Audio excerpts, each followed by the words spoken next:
नमस्कार, पहाड़ समाचार देख रहे हैं आप। मैं हूं आपके साथ धीरेन्द्र अवस्थी और बुलेटिन की शुरुआत बड़ी खबर से। आज उत्तराखंड के दौरे पर पहुंचेंगे प्रधानमंत्री मोदी।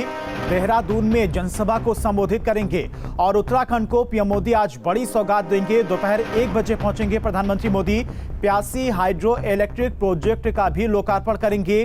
4 धाम ऑल वेदर रोड के अंतर्गत किए गए कार्यों का भी लोकार्पण करेंगे और देहरादून के गढ़ी कैंट में बने हिमालयन संस्कृति केंद्र का भी लोकार्पण करेंगे पीएम मोदी। तो प्रधानमंत्री नरेंद्र मोदी आज दोपहर करीब 1 बजे उत्तराखंड पहुंच रहे हैं, लिहाजा प्रधानमंत्री मोदी के आने को लेकर तमाम तैयारियां पूरी की गई हैं। प्रधानमंत्री मोदी का दोपहर 1 बजे पहुंचने का समय है और देहरादून आकर पीएम मोदी उत्तराखंड को कई सौगात देंगे और एक विशाल जनसभा को संबोधित करेंगे।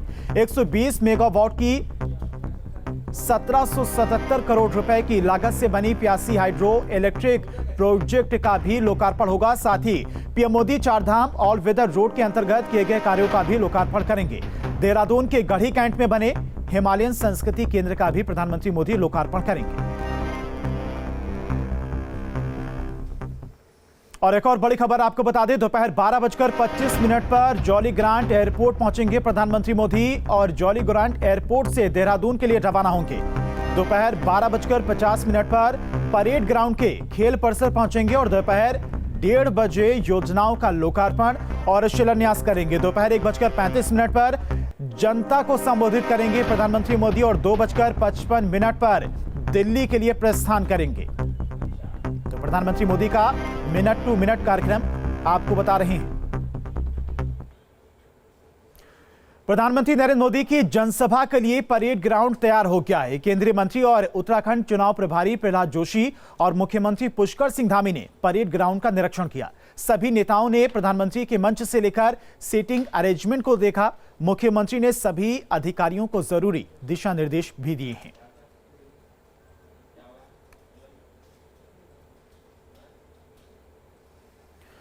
और अपने दौरे के दौरान पीएम मोदी उत्तराखंड को बड़ी परियोजनाओं की सौगात देंगे, जिसमें दिल्ली देहरादून इकोनॉमिक कॉरिडोर मुख्य है। क्या है इसकी विशेषता, जानकारी दे रहे हैं न्यूज 8 संवाददाता सुरेंद्र डसीला। प्रधानमंत्री नरेंद्र मोदी 2016 में जब आए थे तो उन्होंने उत्तराखंड को बड़ी सौगात दी थी, ऑल वेदर रोड प्रोजेक्ट दिया था। और इस बार जब प्रधानमंत्री होंगे तो इस बार भी उत्तराखंड के लिए विशेष होगा। हजारों करोड़ की परियोजनाओं का शुभारंभ होने जा रहा है। अगर आप ठीक सामने देखेंगे तो दिल्ली देहरादून कॉरिडोर, इसकी शुरुआत होगी। इस परियोजना का प्रधानमंत्री शुभारंभ करेंगे। सीधे तौर पर अगर आपको दिखाऊं तो 260 किलोमीटर की ये पूरी परियोजना है, जिसमें टोटल जो कॉस्ट आएगी, पूरी लागत है अनुमानित अभी तक 14,000 करोड़ है। इसकी ट्रैफिक की अगर बात करें तो 21,000 PCU यानी पैसेंजर कार पर यूनिट होंगी, यानी एक दिन में 21,000 कार इस रूट पे दौड़ेंगी। ये अभी तक का अनुमानित है। इसको काम को पूरा खत्म करने का जो फाइनेंशियल ईयर 2024 है, यानी 2 साल के भीतर इसको पूरा करने का टारगेट है।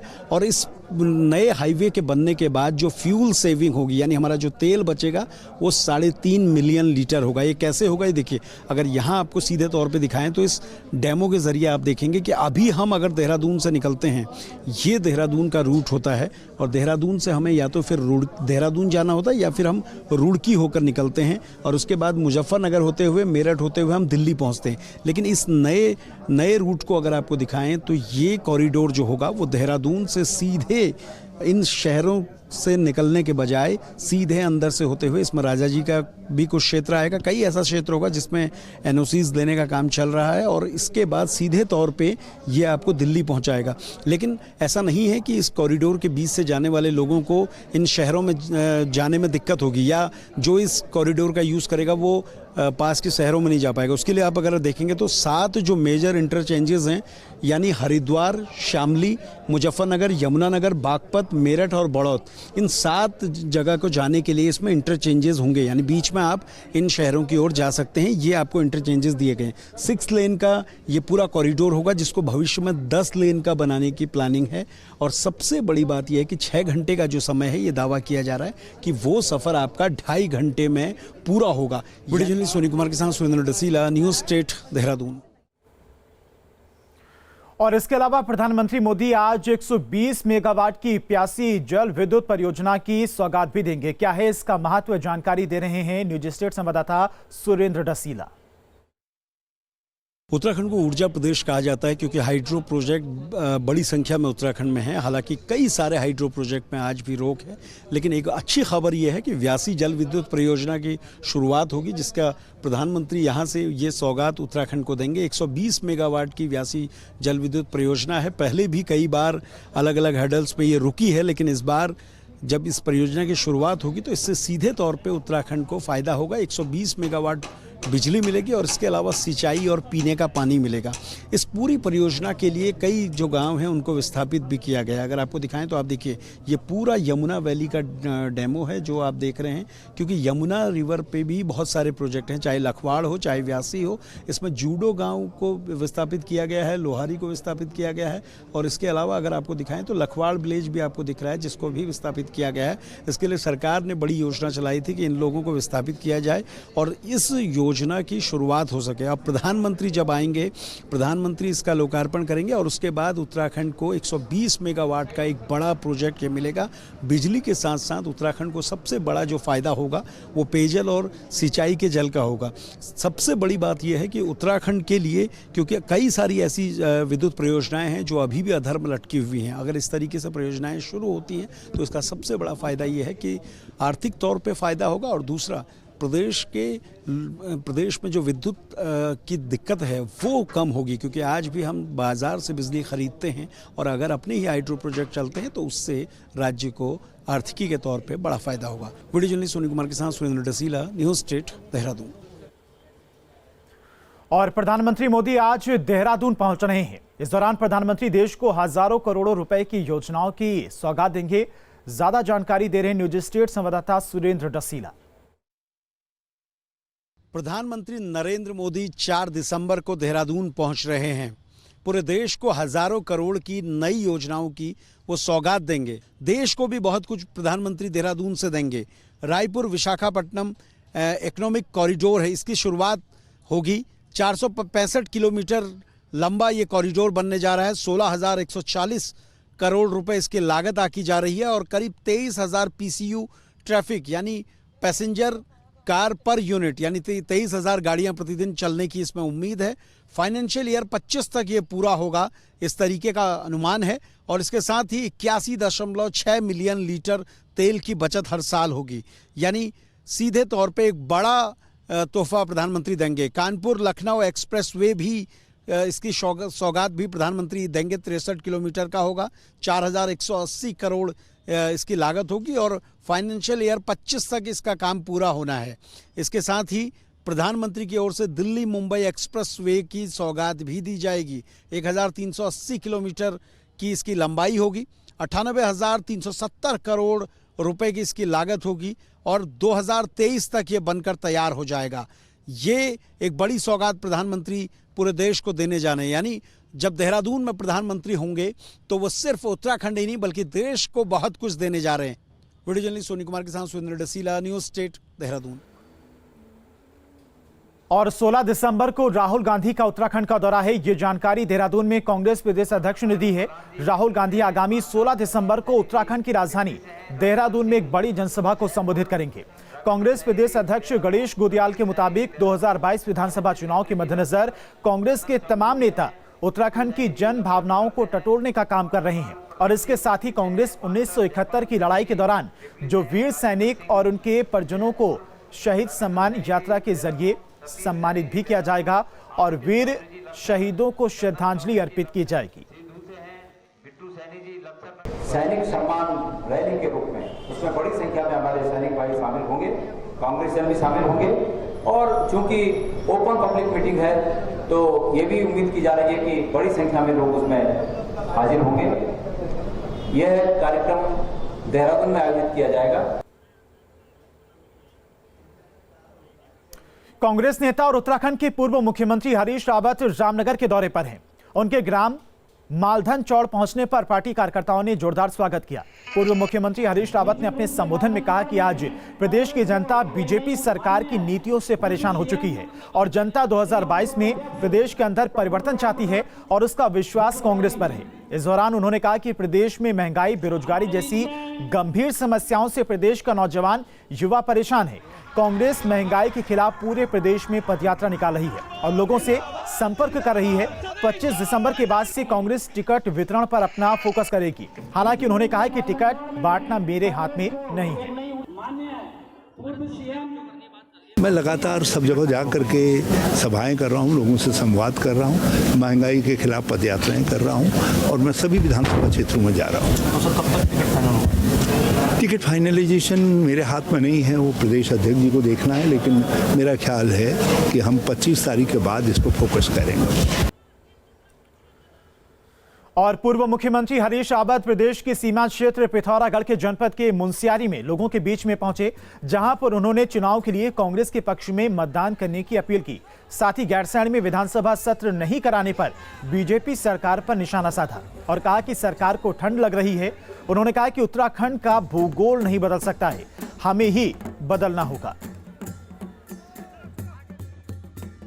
बड़ी अजीब सी बात है कि हमारी सरकार को गैरसैंण और भराड़ीसैंण में दिसंबर के महीने में विधानसभा का सत्र करने में ठंड लग जाए। यदि हिमालयी राज्य में सरकार को ठंड लगेगी, पहाड़ों में जाने में उनको डर लगेगा क्योंकि वहाँ ठंड होती है, तो फिर हम आगे बढ़ लिए, हम 21वीं सदी के समुन्नत उत्तराखंड बन लिए, क्योंकि भूगोल बदलेगा नहीं, बदलना तो हमको पड़ेगा। और उत्तराखंड में आगामी होने वाले विधानसभा चुनाव को लेकर उत्तराखंड कांग्रेस लगातार अपने कुनबे को बढ़ाने का काम कर रही है। राजधानी देहरादून में पौड़ी जिले के बोरेखौल ब्लॉक प्रमुख 40 ग्राम प्रधानों समेत कई क्षेत्र पंचायत सदस्यों ने कांग्रेस की सदस्यता ग्रहण की है। सभी लोगों को कांग्रेस प्रदेश अध्यक्ष गणेश गोदियाल के नेतृत्व में पार्टी की सदस्यता ग्रहण कराई गई।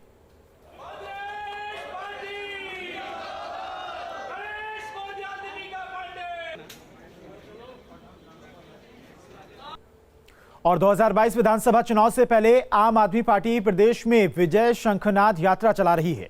रानीखेत और सोमेश्वर में आपने विजय शंखनाद यात्रा निकाली और इस दौरान आप प्रभारी दिनेश मोहनिया ने प्रदेश सरकार पर जमकर निशाना साधा और जनता से कहा कि इस बार वोट मांगने वाले नेताओं से हिसाब मांगे और पूछे कि उन्होंने क्या काम किए हैं और जिस नेता ने अपने वादे पूरे किए हैं उसे ही अपना वोट दे।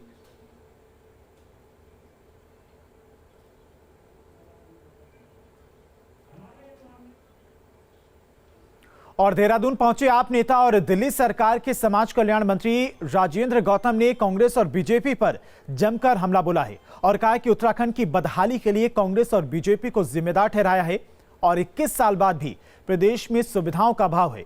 राजेंद्र गौतम ने शिक्षा से लेकर विकास के मुद्दे पर भी सरकार को घेरा और कहा कि हमारी सरकार बनते ही सभी वादे पूरे करेगी आम आदमी पार्टी।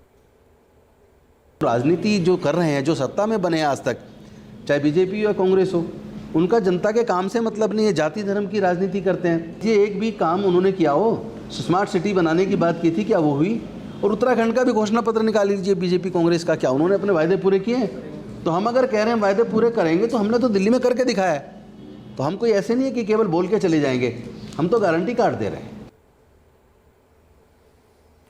और आम आदमी पार्टी के सीएम चेहरा कर्नल अजय कोठियाल ने उत्तरकाशी का दौरा किया है। कड़ाके की ठंड और बारिश में उन्होंने कई गांवों में पहुंचकर लोगों से मुलाकात की, ग्रामीणों का हालचाल जाना, लोगों से जनसंपर्क किया और इस दौरान उन्होंने कई लोगों को पार्टी की सदस्यता भी ग्रहण कराई। कर्नल कोठियाल ने ग्रामीणों से मिलकर उत्तराखंड नव निर्माण में सहयोग की अपील भी की है। साथ ही लोगों की समस्या सुनी और गाँव की बुजुर्ग महिलाओं और पुरुषों ने जीत का आशीर्वाद भी लिया।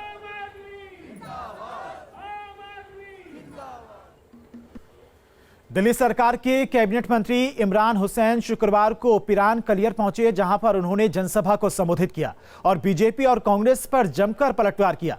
उन्होंने कहा कि उत्तराखंड की बर्बादी के लिए कांग्रेस और बीजेपी जिम्मेदार है। अब उत्तराखंड के लोग बदलाव चाहते हैं।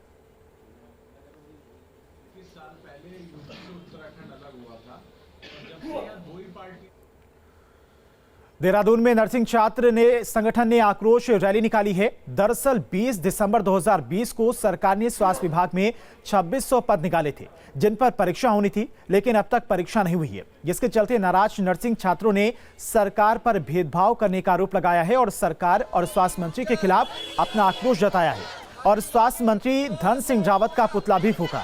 छात्रों ने सरकार से जल्द परीक्षा कराने की मांग की है। प्रदेश कांग्रेस ने भी नर्सिंग छात्र संगठन का समर्थन किया। और देहरादून में मुख्यमंत्री पुष्कर सिंह धामी वार्षिक स्मारिका 2021 के लोकार्पण कार्यक्रम में शामिल हुए, जहां क्लब के अध्यक्ष ने सीएम पुष्कर सिंह को शॉल ओढ़ाकर उनका स्वागत किया। बता दें कि यह कार्यक्रम डांडी कांडी क्लब में आयोजित किया गया है।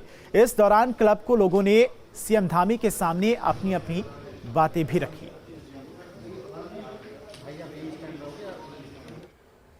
और देहरादून में सैनिक कल्याण मंत्री गणेश जोशी ने अमर शहीद लेफ्टिनेंट गौतम गुरुंग के आंगन से पवित्र मिट्टी ली। दरअसल सैन्य धाम में होने वाली भूमि पूजन के लिए कैबिनेट मंत्री सैन्य धाम में शहीदों की घर की मिट्टी एकत्रित कर रहे हैं। 1999 के कारगिल युद्ध में शहीद गौतम कश्मीर में थे, जहां पाकिस्तान के हमले ने उनकी यूनिट में एक बंकर को पूरी तरह से क्षतिग्रस्त कर दिया था। अपने साथी सैनिकों को बचाते बचाते वो खुद शहीद हो गए थे। शहीद हुए इस वीर शहीद के सम्मान में मंत्री गणेश जोशी ने उन्हें नमन किया और परिजनों से मिलकर अपनी सद्भावना व्यक्त की। ये हमारे जाबाज देश की सीमा पर जिन्होंने अपने प्राणों की आहुति दी और जो आज भी डटे हुए हैं, सबसे पहले तो उन सबको नमन करता हूं, प्रणाम करता हूं। पूरे प्रदेश के अंदर 1734 शहीद परिवारों से हमने संपर्क किया है। उनके घरों की पवित्र मिट्टी को हम एक कलश में लेकर जा रहे हैं, जिससे 13 तारीख को भूमि पूजन जो सैन्य धाम है वहाँ पर होगा। सबसे पहले तो मैं सबको अपना आभार प्रकट करना चाहता हूँ कि सब लोग शहीदों को इस प्रकार से इज्जत बख्श रहे हैं। यही सबसे बड़ी हमारी जो आने वाली पीढ़ी है उनके लिए एक प्रार्थना होती है कि भाई जवान या कोई भी व्यक्ति जो शहीद हो जाता है देश की रक्षा के लिए, वो बेकार नहीं जाता है। ब्रेक के बाद आगे बढ़ते हैं। बागेश्वर जिला खनिज फाउंडेशन न्याय परिषद की बैठक हुई है और डीएम की अध्यक्षता में आयोजित थी। इस बैठक में खनन क्षेत्रों से उच्च प्राथमिकता के विकास कार्य और प्राथमिकता के कार्यों को लेकर मंथन किया गया। साथ ही 8 विश्वविद्यालयों के लिए 40 लाख की धनराशि स्वीकृत की गई है। इसके साथ ही कई विकास कार्यों के लिए भी धनराशि स्वीकृत की गई है।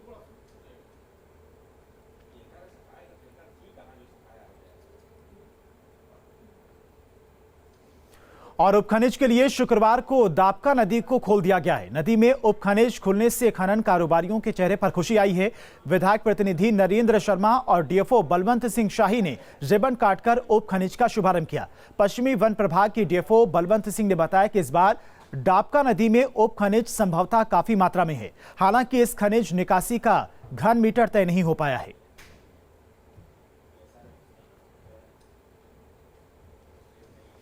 और फिलहाल इन्हीं खबरों के साथ इस बुलेटिन में इतना ही। देखते रहिए न्यूज स्टेट।